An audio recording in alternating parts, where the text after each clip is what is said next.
Hey there, everybody. Thomas with Basecamp Trading. It is Friday, January 30th, and we're going to take a look here at silver. Silver and gold shorts were our two best trades on the day, and we did really well. We had swung silver puts overnight from yesterday, and silver gapped down. We covered those at like 77% or so, and then we re-entered silver short earlier today. So this is where you can see, this is in the trading room at 9:43 this morning. I said, watching for gold and silver to push lower here as long as we stay below the 5-minute pivot highs from pre-market. So if you go look at silver, this is what that chart looked like. Here's where those pivot highs were at, up here. So we stayed below them. Silver dropped down, then we had this trend line break to add, and silver just kind of collapsed all the way down to our target.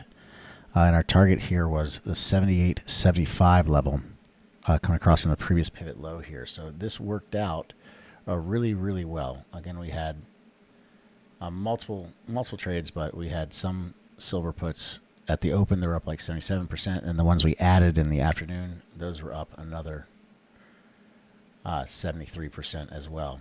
So not bad when we took profits there. And gold, same thing. We swung gold overnight. Also, you can see here was the gold and silver positions plus our Bitcoin and Ethereum puts from yesterday. Right first thing in the morning.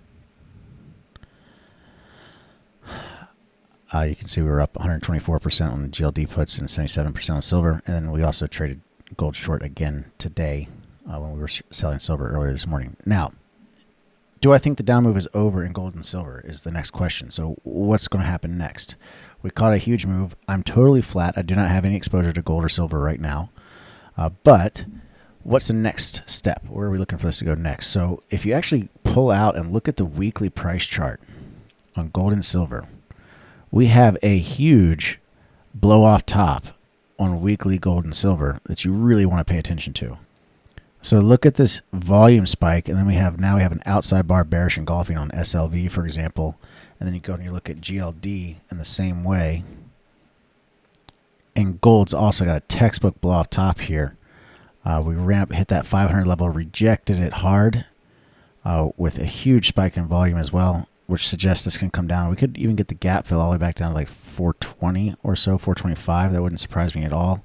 And potentially even pull back to the 400 level next week, which would be a 100-point swing in GLD in 2 weeks. So keep an eye on it. I do think we can get more downside in gold and silver, assuming we stay down where we are right now and don't bounce going into the end of the day. But so if you want to get these kind of trades with us live, though, and be in the trading room with us when we're taking them, there's a link in the description. Just go to bctnow.com/join. You can follow along. You can get into the trading rooms for $7 for an entire month. Check it out. Come learn, see what it's all about. Get the trades with us. I'll see you in the inside. And until next time, everybody, happy trading.